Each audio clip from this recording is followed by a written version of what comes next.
ബുദ്ധനെ കാണാൻ അയാൾ ഇരു കൈകളിലും പൂക്കളുമായാണ് എത്തിയത്.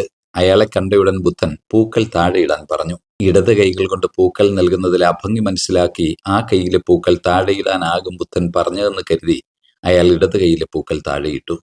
2 അടി മുന്നോട്ട് വെച്ചപ്പോൾ ബുദ്ധൻ വീണ്ടും പൂക്കൾ താഴെയിടാൻ പറഞ്ഞു.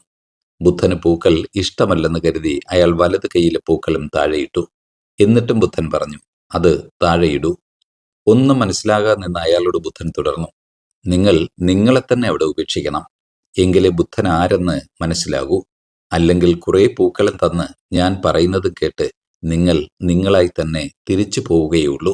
എളുപ്പവഴികളും തൊലിപ്പുറത്തുള്ള മോടി പിടിപ്പിക്കലും കൊണ്ട് ആരുടെയും അന്തസത്തയിൽ മാറ്റമുണ്ടാകില്ല. അമിതാധ്വാനമില്ലാത്തതും വേദനാജനകമല്ലാത്തതുമായ താൽക്കാലിക ചമയങ്ങളാണ് എല്ലാവർക്കും ഇഷ്ടം. പ്രദർശന യോഗ്യമായതെന്തെങ്കിലും സമ്പാദിച്ച് തങ്ങളിലെ പരിണാമ പ്രക്രിയ അവർ സാധൂകരിക്കും. കർമാനുഷ്ഠാനങ്ങളിലും ദിനവൃത്താന്തങ്ങളിലും കൃത്യതയും പരിശുദ്ധിയും പുലർത്തി തങ്ങൾ ആദരണീയരും നന്മ നിറഞ്ഞവരുമാണെന്ന് അവർ സ്ഥാപിച്ചെടുക്കും. എല്ലാ നവീകരണ നടപടികൾക്കും 2 ഘടകങ്ങളുണ്ട്. 1, നിലവിലുള്ള അവസ്ഥയെ ഉപേക്ഷിക്കണം. 2, പുതിയതിനെ സ്വീകരിക്കണം. ഇത് രണ്ടും എളുപ്പമുള്ള കാര്യങ്ങളല്ല.